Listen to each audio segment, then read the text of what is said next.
saling menjaga satu sama lain, disiplin dalam menjalankan protokol kesehatan yang sudah ditetapkan oleh yang berwenang.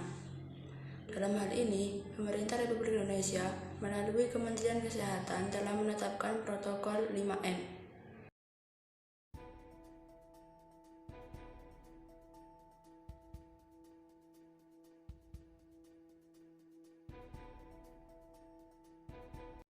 Yang pertama, memakai masker. Kapan kita harus memakai masker? Kita harus memakai masker ketika sakit, batuk, sedang menghadiri kerumunan, atau terpaksa keluar rumah.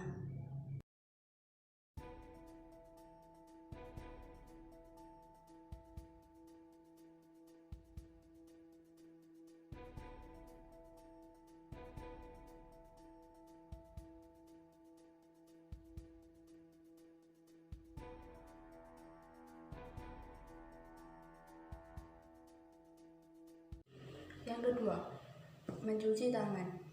Mencuci tangan dilaksanakan dengan menggunakan sabun selama 30 detik.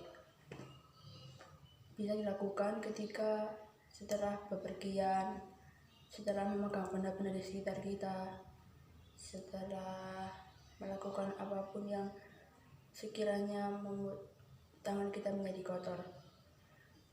Saat pulang dari bepergian, sebaiknya kita membersihkan seluruh badan atau setidaknya membersihkan tangan dan kaki terlebih dahulu untuk menjaga keamanan bersama.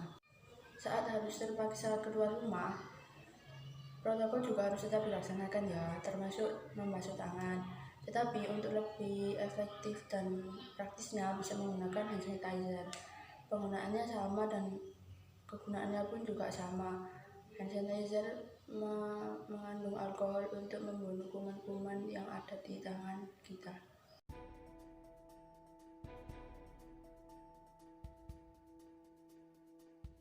Yang ketiga, menjaga jarak. Dimanapun kita berada, usahakan untuk tetap menjaga jarak satu sama lain. Meskipun di rumah juga sebisa mungkin untuk tetap menjaga jarak, terutama ketika ada yang sakit di rumah. Begitupun di tempat umum. Di tempat umum, usahakan untuk mengikuti alur-alur yang sudah ditentukan di sana. Biasanya kan ada stiker atau panduan apapun yang mengatur jarak antara satu orang dengan orang yang lain.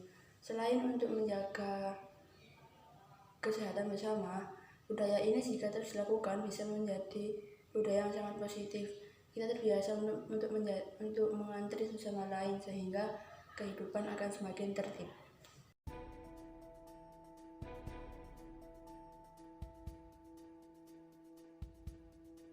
Nah, perilaku menjaga jarak ini jangan dianggap sebagai sikap sombong.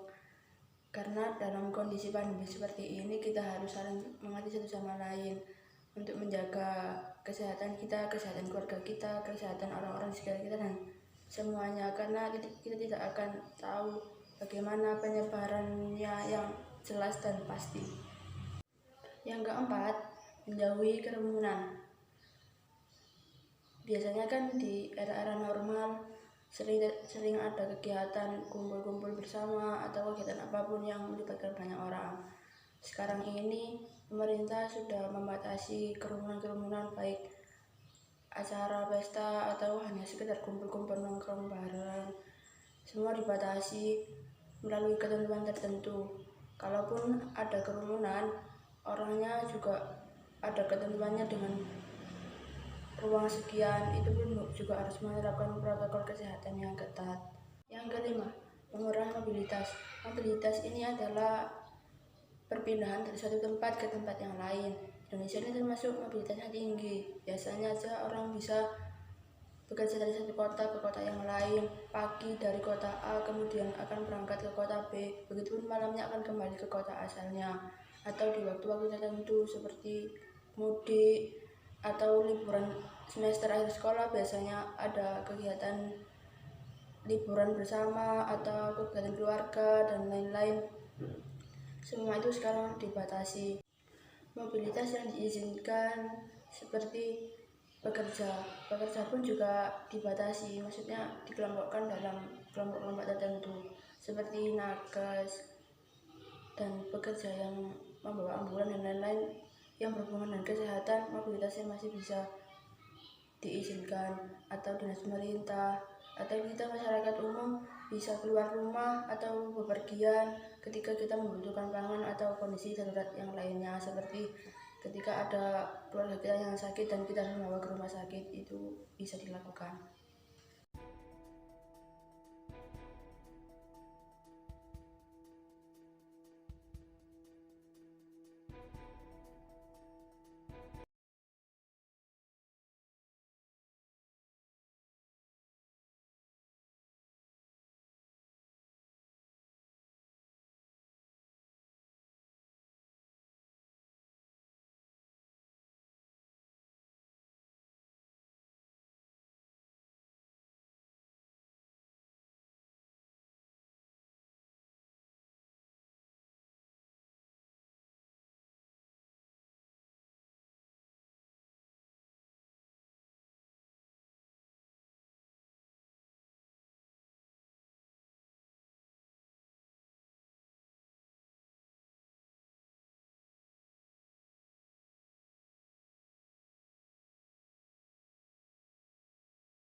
Mulai awal tahun 2021, Indonesia sudah mulai melakukan vaksinasi kepada warganya.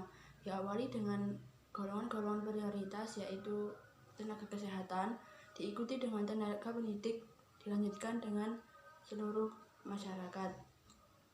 Sampai sekarang ini, pemerintah memasifkan program vaksinasi kepada seluruh masyarakat. Kenapa? Ini merupakan sebuah cara untuk mencapai herd immunity. Apa manfaatnya vaksin? Vaksin ini untuk memancing kekebalan tubuh, juga untuk menekan persebaran virus. Kalaupun ketika kita kena virus COVID-19, jika sudah divaksin, kemungkinan resiko gejalanya bisa dikurangi. Kemudian yang jelas bisa sebagai syarat untuk terjadinya herd immunity di kemudian hari. Namun, sekalipun kita sudah vaksin, tapi tetap kita harus mematuhi protokol kesehatan.